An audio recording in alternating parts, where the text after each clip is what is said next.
안녕하세요. 이제 올해로 34이 되는 여자입니다. 올해 초에 해가 넘어가면서 이혼까지 완전히 마무리가 되었네요. 3년간의 결혼 생활 중 남편과는 그렇다 할 큰 문제가 없었습니다. 주제 파악도 못하는 자기애가 강한 시집도 못 간 신우 때문에 이혼하게 되었지요. 신우의 문제가 이혼 사유가 되었지만 팔은 안으로 굽는다고 결국 제 말 한마디 귀 기울여 들어주지 않았던 시부모님은 물론 제가 신우에게 열등감까지 가지고 있다 몰아가던 남편의 잘못도 이혼에 한몫했습니다. 남편의 위로 누나가 한 명 있었습니다. 남편과는 연년생으로 나이 차이가 저랑도 많이 나는 편은 아닙니다. 상위권 대학을 졸업하고 이름 들으면 다 알 정도로 유명한 회사 다니고 있던 신우였으니 신우에 비해 좋은 학교 나오지 못한 제가 시가족들의 눈에는 당연히 모자란 사람처럼 보였을 테죠. 좋은 학교 들어가기 위해 남들보다 배는 노력했을 신우의 노력을 폄하하거나 무시해본 적은 당연히 없습니다. 남편도 어디 가서 뒤처지는 스펙은 아니었지만 신우가 이뤄놓은 것에 비하면 보잘것 없었어요. 그런 신우는 시부모님의 자랑이기도 했지만 반대로 아픈 손가락이기도 했었습니다. 저와 남편이 결혼식을 올릴 때 신우의 나이가 33이었고 신우는 그때도 그랬지만 아직까지도 결혼을 못하고 있었거든요. 본인의 말로는 못하고 있는 게 아니라 안 하고 있는 거라고 말을 하고는 했습니다. 요즘 결혼 안 하는 게 뭐 흠이나 되나요? 본인이 능력이 되고 혼자 사는데 아무런 문제가 없다면 저도 딱히 아무 말도 안 하겠지만 결혼 생각이 없어서 안 하는 거라던 신우는 그런 말을 하는 사람치고는 누구보다도 결혼을 하고 싶어 하는 사람처럼 보였어요. 결혼정보회사에 가입해서 소개를 주선하는 데만 1년에 몇백씩을 쓰고 있었고 이 모임 저 모임 다 들락거리면서 어떻게든 짝꿍을 구해서 결혼하고 싶어 하는 의지가 누구보다도 강해 보였습니다. 제가 처음부터 신우를 싫어한 건 아니에요. 처음 가족들을 소개받는 자리에서 시부모님도 물어보지 않으시던 저의 출신 학교라든지 무슨 회사를 다니는지 연봉이 얼마 정도인지 꼬치꼬치 캐물으며 저를 자기 자신과 비교해가면서 잘난 척을 해댔기에 첫 인상이 좋지 않았던 건 사실이었습니다.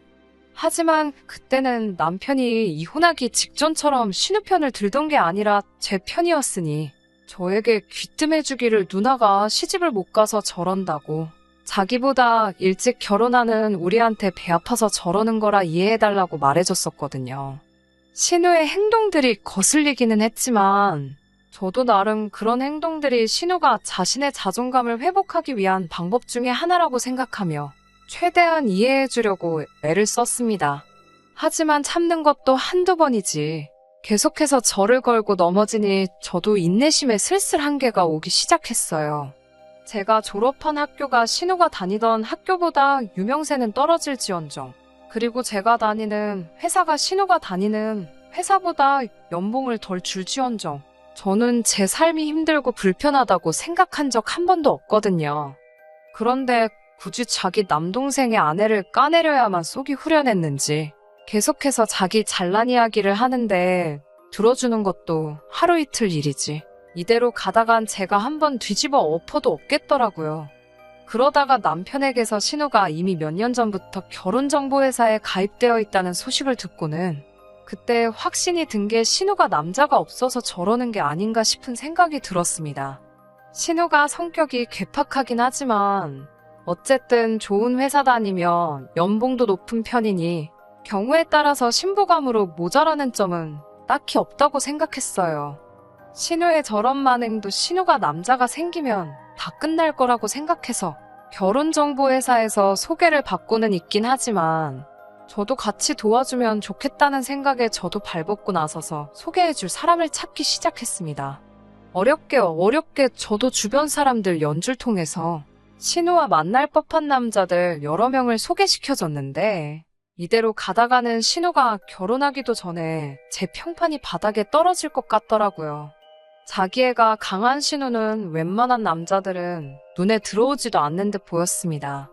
이 남자는 자기에 비해 직업이 어떻고, 이 남자는 키가 어떻고, 외모가 어떻고, 나이가 많아서 싫다, 차가 없어서 싫다 하면서 제가 소개시켜주는 사람들마다 전부 다 퇴짜를 놓기 시작했던 거예요.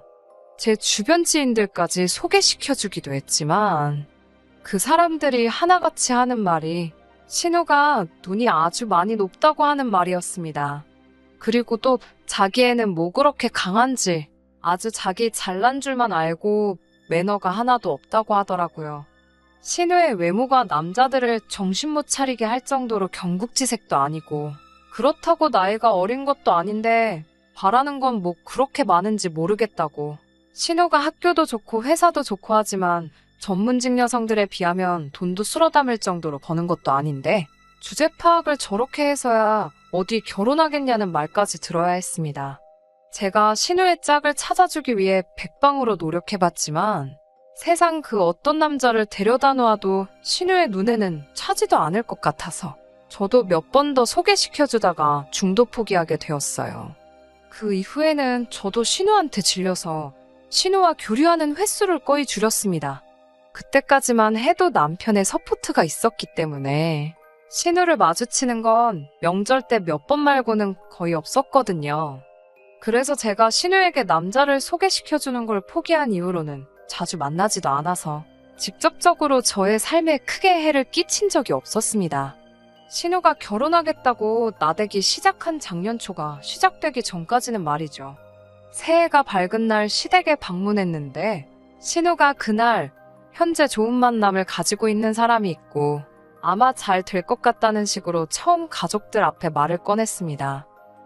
말씀드렸다시피 시부모님이 신우를 자랑스러워하기는 하지만 해가 지나면 지날수록 결혼 시장에서 조금씩 경쟁력을 잃어가고 있다는 걸 아셨기 때문에 신우를 많이 걱정하셨거든요. 그런데 신우가 나서서 결혼 상대가 있다는 듯이 말하니 엄청 기뻐하시더라고요. 저도 저 신우가 자기 마음에 드는 조건 맞는 남자를 찾아서 결혼한다는 걸 상상조차 해본 적이 없었기 때문에 저는 기쁘다기보다는 충격적으로 다가왔습니다. 사람이 갑자기 바뀌면 죽는다잖아요. 동화 속에 나올 법한 백마탄 왕자님만 찾던 신우가 결혼 상대를 찾았다는 말에 저는 신우가 자기 주제 파악을 하고 눈을 낮췄구나 하는 생각이 들었어요. 시부모님이 입이 귀에 걸리셔가지고 신우에게 그래서 그 남자는 뭐 하는 사람이냐? 어떤 사람이냐? 꼬치꼬치 캐묻기 시작했어요. 신우가 자신있게 대답하기를 지금 만나는 상대가 재벌가라는 사실을 꺼냈습니다. 처음에는 제 귀를 의심하게 되었습니다. 하고 많은 남자들 중에서 재벌가 남자라니요. 신우가 재벌가 남자를 만나면 안 된다는 법은 없지만 신우가 처음으로 결혼을 전제로 만난다는 사람이 다른 사람도 아니고 재벌이세라니 제가 제대로 들은 게 맞는지 제 귀를 믿을 수가 없었습니다. 재벌가이세가 하고 많은 예쁘고 젊은 여자 냅두고 뭐하러 신우를 왜 만나느냐 직설적으로 따져 물을 수가 없으니 그저 의심하는 것 외에는 제가 할 수 있는 일이 없었죠. 다행히 제가 궁금했던 걸 시부모님이 신우에게 물어보셔서 궁금증을 해결할 수 있었어요. 신우가 자기 남자친구에 대해 자랑처럼 이 사실 저 사실을 늘어놓더라고요. 시부모님도 신이 나서 이것저것 질문하시고 그러다가 시부모님께서 신우에게 어쩌다가 이런 훌륭한 남자친구를 만나게 되었냐는 질문에 신우가 아직은 한 번도 만난 적이 없고 채팅으로 알게 되었다는 말을 모두 앞에 해왔습니다. 그 말에 여태까지 잔뜩 들떠계시던 시부모님도 실망한 표정이 역력했고 저 또한 제가 가진 의문에 답을 찾았다는 생각에 더 이상 궁금하지조차 않았어요. 시부모님도 신우 기분을 살피며 최대한 실망한 티를 내지 않으려고 하셨으나 신우도 아주 바보는 아니었는지 갑자기 차가워진 분위기 때문에 채팅으로 만나기는 했지만 재벌가 사람임은 사실이라며 어떻게든 다시 자기 이야기로 대화의 주제를 돌리고 싶어 하더라고요. 난처해하시는 시부모님을 보다 못한 제가 한마디 했습니다. 세상에 채팅으로 결혼 상대를 구하는 재벌가가 세상 천하에 어디 있겠냐고요. 요즘 꽃뱀 말들이 많은데 형님 혹시 방울뱀한테 물린 것 아니냐고 혹시 모르니 조심하라고요. 저는 사실 저 말이 신우를 웃음거리로 만들려고 한 게 아닌데 신우는 제 말에 얼굴이 새빨개지고 남편은 옆에서 배꼽을 쥐고 웃더라고요. 방울뱀이 뭐냐고 하면서 웃기 시작하니까 시부모님도 터져나오는 웃음을 참지 못하셨는지 결국 따라오게 되었어요. 신우가 그때 마음이 많이 상해 보였는데 여태껏 저를 괴롭혔던 걸 한 방 먹여주는 기분이라 미안하기도 했지만 속이 참 시원했습니다. 하지만 신우는 끝까지 자기와 연락을 나누고 있는 상대방이 재벌이세라는 사실을 굳게 믿고 있더라고요. 나한테 거짓말 할 사람이 아니다.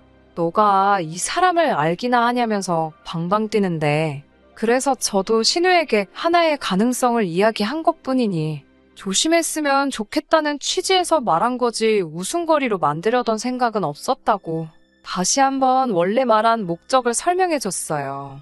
그때까지만 해도 저도 남편도 시부모님도 신우가 만나는 남자에 대해서 크게 믿고 있는 눈치가 아니었습니다. 재벌가라는 그 남자가 직접 집에 찾아오기 전까지는 말이죠. 시간은 그날로부터 조금 지나서 설 연휴가 되었습니다. 연휴 시작 날과 설날 당일을 시댁에서 보내고 남은 연휴 기간을 친정에서 보낼 계획이었습니다. 시댁에서 설을 보내고 친정으로 향한 당일날 신우에게서 연락을 받게 되었습니다. 당장 시댁으로 다시 올라오라고요. 힘들게 고생해가며 친정에 도착한 지 얼마나 되었다고 다짜고짜 올라오라는 말에 왜 저희가 다시 올라가야 하냐고 따지니 제가 방울뱀 들먹이며 뭐라 했던 이야기를 들먹이면서 자기 남자친구가 얼마나 바쁜 사람인 줄 아냐고.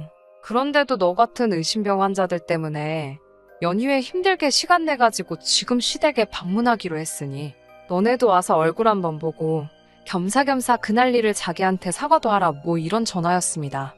솔직히 저도 오랜만에 내려온 친정이었던지라 가고 싶은 마음은 눈곱만치도 없었는데 신우가 저렇게 당당하게 나오는데 괜히 참석 안 해봐야 나중에 말만 더 나오고 신우만 기고만장하게 만드는 게 아닌가 싶어서 아쉽지만 친정부모님께는 따로 상황을 설명하고 시댁으로 다시 향했습니다.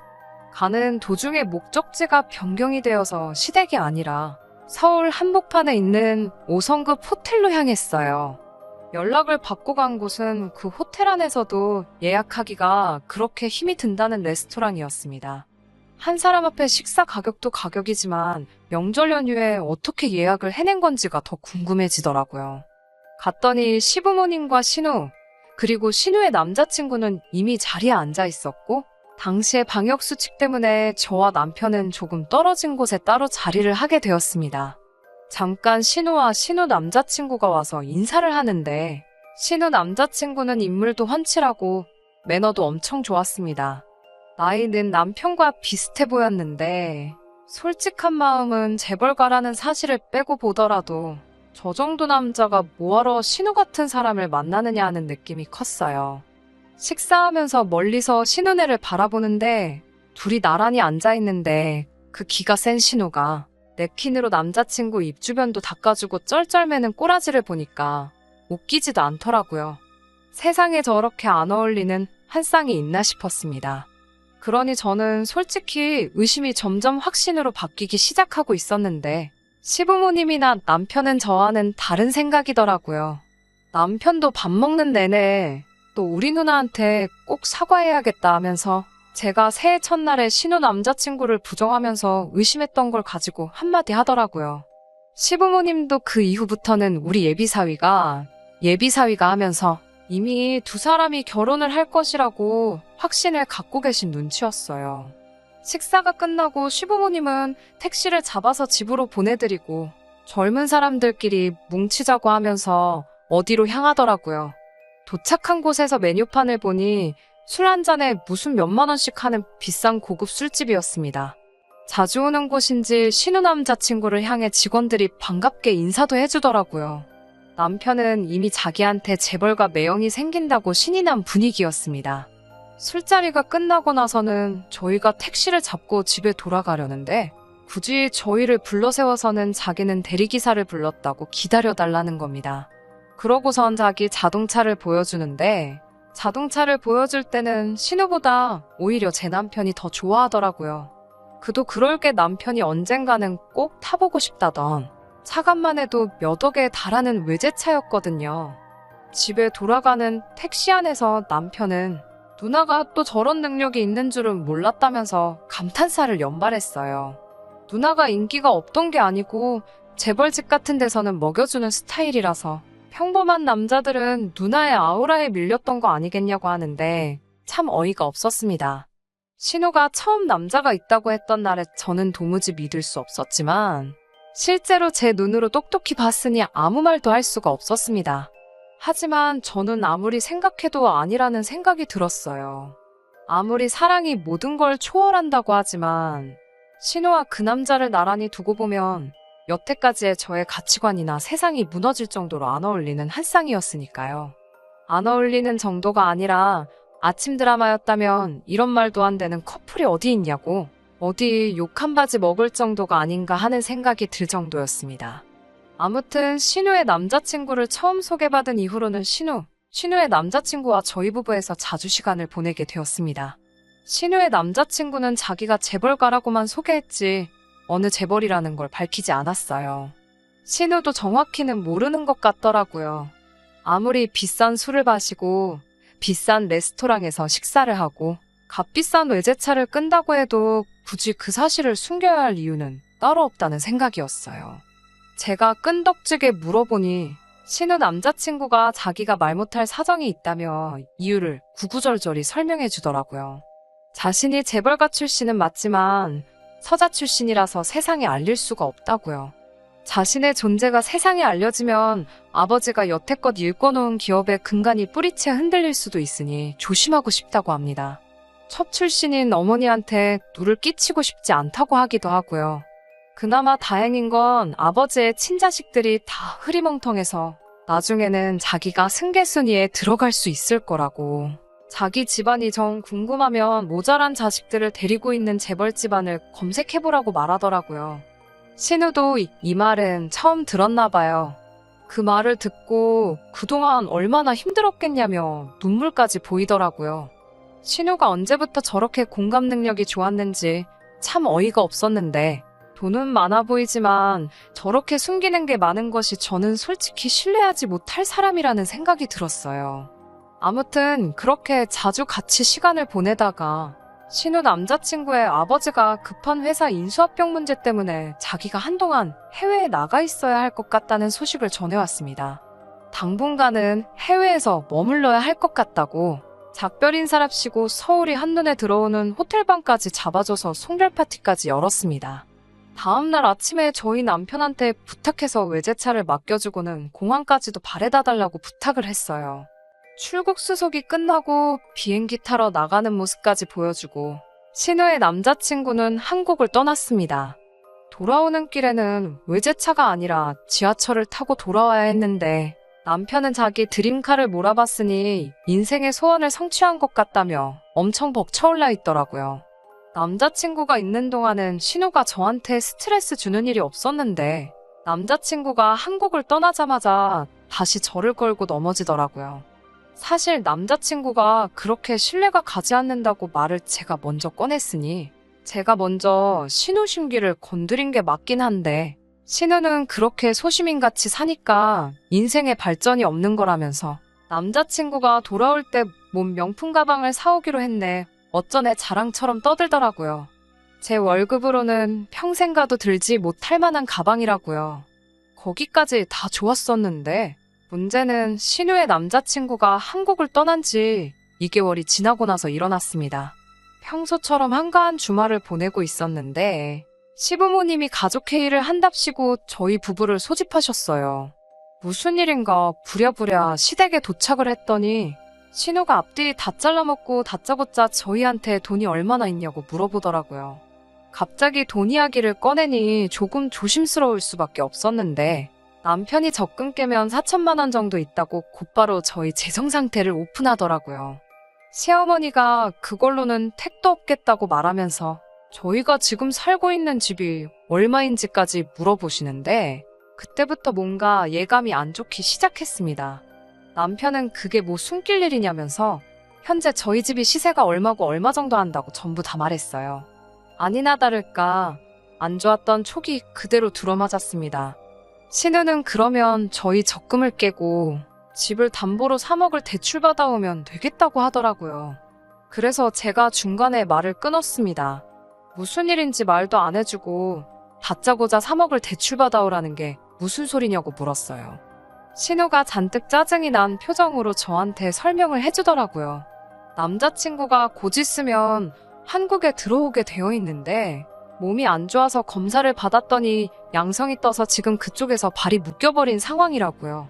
그거랑 대출이랑 뭐가 연관이 있냐고 물었더니 저보고 아직 말도 안 끝났는데 중간에 자꾸 잘라먹지 말라면서 성질을 부리면서 회사 인수합병 때문에 자금이 필요한데 자가격리를 하게 되면서 큰 거래가 날아가게 생긴 상황이라며 신우에게 혹시 그 돈을 자기 대신 구해서 입금을 해줄 수 있냐고 부탁을 해왔다는 겁니다. 그 금액이 자그만치 10억이었고 신우가 여태껏 모은 돈과 대출을 받아도 택도 없으니 시부모님 노후자금을 합치고 저희 집을 담보로 대출까지 받아 필요하다는 그 액수를 어떻게 마련하려고 하는 거였어요. 그때서야 제가 여태껏 신우 남자친구에게서 느꼈던 사짜 냄새가 확신으로 바뀌더라고요. 지금 다들 제정신들이냐고. 신우가 남자친구랑 혼인신고를 올린 것도 아닌데 그렇게 큰 돈을 어떻게 왔다 갔다 할 생각을 하냐며 정신들 차리라고. 그 사람은 분명히 사기꾼일 거라고 말을 했어요. 그러니 신우가 성질을 내면서 네가 내 남자친구에 대해서 뭘 알고 떠드냐면서 입에 거품을 물고 저에게 안 좋은 말을 퍼붓더라고요. 이미 자기는 남자친구에게 1억에 가까운 돈을 빌려준 적이 있다고. 그리고 갚기로 한 날에 이자까지 쳐서 갚아준 사람이라 신용은 확실하다며 자기 남자친구 아니라고 말 함부로 하지 말라고 하더라고요. 이번에도 인수합병이 성공적으로 마무리되면 우리 쪽에서 빌려준 10억을 20억으로 갚아준다고 했고 그리고 자기와 결혼까지 하기로 약속했다고 하더라고요. 결코 저희도 손해보는 장사가 아니니까 잔말 말고 하라는 대로 하라면서요. 제가 미쳤다고 했어요. 무슨 회사 인수합병을 10억으로 하냐고. 동네에서 장사 잘 되는 족발집도 권리금 생각하면 그 돈 주고 못 살 거라고. 어디 서울의 비싼 아파트 한 채 값도 안 되는 돈으로 회사를 인수합병을 하면 강남 사는 사람들은 회사를 12개씩은 가지고 있겠다고. 그렇게는 안 된다고 했습니다. 신우는 네가 재벌들이 하는 일에 대해서 아는 게 있기나 하냐면서 그러니까 결혼 생활 3년 동안 고작 3천만 원밖에 못 모은 거라며 저를 무시하더라고요. 저를 무시하든 말든 그걸로 손해를 보든 말든 저는 그런 검증되지도 않은 위험한 일에 내 집까지 담보로만 들어가며 돈 마련할 생각 없다고? 미안하지만 그 10억을 20억 만들어서 그 돈으로 감자를 삶아먹던 쪄먹던 알아서 하라고 저희는 빠지겠다고 한마디 했습니다. 제가 한 말이 틀린 점이 하나도 없고 수상한 구석 투성이인데도 남편은 저보다 자기 누나 편을 들더군요. 신뢰관계라면 이미 그동안 많이 쌓지 않았냐고. 자기가 볼 때는 누나의 남자친구가 믿을 만한 사람인 것 같다고요. 어이가 없어서 그게 어딜 봐서 믿을 만한 사람이냐고 따지니 공항 갈 때도 그 비싼 차를 자기에게 맡겨주지 않았냐는 겁니다. 그리고 그동안 신우 남자친구가 한국에 있을 때 우리한테 사준 밥이며 술이며 마지막 날 송별회를 했던 호텔방까지 그런 것만 대충 계산해도 몇 천만 원 돈은 할 텐데 그런 사람이 고작 10억대 먹자고 버리는 일이 아닐 거라고 아주 이야기를 듣고 있으니 이 자리에서 신우보다 더 신우 남자친구를 믿고 있는 것처럼 보이더라고요. 그래서 알고 없다고 할 거면 마음대로 하라고 대신에 저는 빼달라고 했어요. 제가 강경하게 나가니 남편이 알았다고 대답하길래 저는 남편이 생각을 고쳐먹고 제 뜻을 따르기로 한 줄 알았죠. 그런데 어이없게도 남편은 저에게 이혼 이야기를 꺼내더군요. 재산을 정확히 반으로 분할해 줄 테니 이혼하자고요. 10억이 20억이 되는 장사인데 계산이 안 되느냐며 우리 3년간 모은 게 3천이라고 이대로라면 3억을 모으기 위해서는 30년의 세월이 걸리지 않겠냐며 이런 일확천금의 기회를 자기는 놓칠 수 없다고 하더라고요. 사기꾼이면 어쩔 거냐고 물으니 저한테 오히려 사기꾼이 아니면 어쩔 거냐고 네가 어디 가서 그 3억을 벌어오기라도 할 거냐면서 어깃장을 부리는데 이제는 답도 없다고 생각했어요. 그래서 이혼하자고 했습니다. 남편은 집을 담보로 대출을 받아 저에게 재산 분할을 해주고 말 그대로 영끌을 해서 끝내 그 금액을 맞추더라고요. 모자란 돈은 친한 친구에게서까지 빌렸나 봅니다. 합의 이혼이라 이혼까지 가는데 그렇게 긴 시간이 걸리지 않았는데도 숙려 기간 동안 저한테 와서는 너는 내가 부자 되면 다시 받아달라는 말도 꺼내지 말라고 아주 까불거리면서 제 속을 뒤집어 놓더라고요. 그리고는 얼마 뒤에 신우 남자친구랑 같이 술 마시는 사진까지 보내주면서 사기꾼이 돈 떼먹고 도망갈 거면 지금 나랑 술을 마시고 있겠냐고 하면서 평생 그렇게 월급쟁이 생활만 하면서 살라고 하더군요. 신우 남자친구가 인수합병건만 잘 끝나면 그때는 자기 회사로 불러서 높은 자리 하나 주겠다고 약속까지 했다나요. 돈 얼마에 저렇게 변할 사람이었으면 차라리 이혼한 게 잘 된 거라는 생각이 들었어요. 이혼 후에도 제 삶이 그렇게 크게 변한 건 없었습니다. 내 집 생활 하다가 회사 근처에 월세방살이를 다시 시작해야 했지만 한 점 후회는 없었어요. 그렇게 남편과는 연락도 끊고 있고 살았는데 얼마 전에 남편에게서 도와달라고 연락이 왔습니다. 제 예상이 맞았던 거예요. 예상이 맞았다고 할 일도 없었어요. 누가 봐도 사짜 냄새 물씬 나는 상황이었으니까요. 제가 예상한 대로 신우의 남자친구는 재벌가의 서자인 척 연기를 하고 있던 가짜였던 겁니다.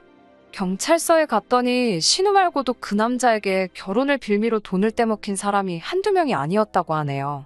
번드르르한 외제차와 비싼 호텔, 식당까지. 당한 수법이 모두 똑같았어요. 돈을 펑펑 써대면서 상대방의 가족들에게까지 신뢰와 호감을 얻고 그걸 빌미로 마지막에 가서는 큰 돈을 요구하는 아주 지능적인 사기꾼이었던 겁니다. 일단 한 명의 여자에게서 그 돈을 빌려서 그 돈으로 다른 여자에게 작업을 걸고 그 여자에게 돈을 또 빌려서 또 다른 여자에게 작업을 꺼는 식으로 그렇게 사람들의 마음을 훔쳐서 마지막에는 큰 돈을 뜯어내고 잠수를 타버린 거였어요. 시부모님 노후 자금은 물론 신우고 남편이고 정말 주변 지인들 돈까지 해서 끌어모을 대로 끌어모은 돈이었어서 당장 온 가족이 길바닥에 나앉게 생겼다고 하면서 제 말을 들을 걸 그랬다며 자기만이라도 일단 살려줄 수 있겠냐면서 우리 다시 합치면 안 되겠냐 연락을 해온 것이었습니다. 일 없다고 했어요.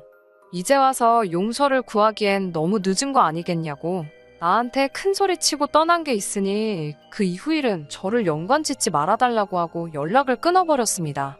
그 뒤로도 계속해서 연락이 왔지만 받지 않았어요. 연락해서 할 말이라곤 뻔한 이야기밖에 없을 테고 돈이라도 빌려달라는 말을 들었다가는 이 인간에게 남아있는 마지막 정까지 사라져버릴 것 같아서 좋은 모습으로 끝내기 위해 일부러 연락을 받지 않았습니다. 항상 저보고 못 배웠다며 저를 무시하고 끝까지 제 이야기에 말 한마디 귀 기울여 듣지 않았던 신우, 시부모님, 그리고 제 남편이에요. 그 벌을 달게 받았다고 속이 후련할 수도 있지만 안쓰러운 마음뿐이네요. 사실 진짜 나쁜 건 사람 마음을 가지고 장난친 그 사기꾼 녀석이니까요. 저를 그동안 어떻게 대했던 간에 아무쪼록 전시가족들이 별탈 없이 다시 일어날 수 있다면 좋겠습니다. 그리고 그 사기꾼 녀석도 얼른 잡혀서 사람 마음을 가지고 장난친 그 죄를 달게 받았으면 좋겠네요. 더 이상 신우와 같은 피해자가 나오지 않기를 바라면서 이만 사연 줄여보도록 하겠습니다. 끝까지 들어주셔서 감사합니다. 오늘의 사연은 여기까지입니다. 구독과 좋아요, 알람 설정 부탁드리고 더 좋은 사연으로 다시 찾아뵙겠습니다. 감사합니다.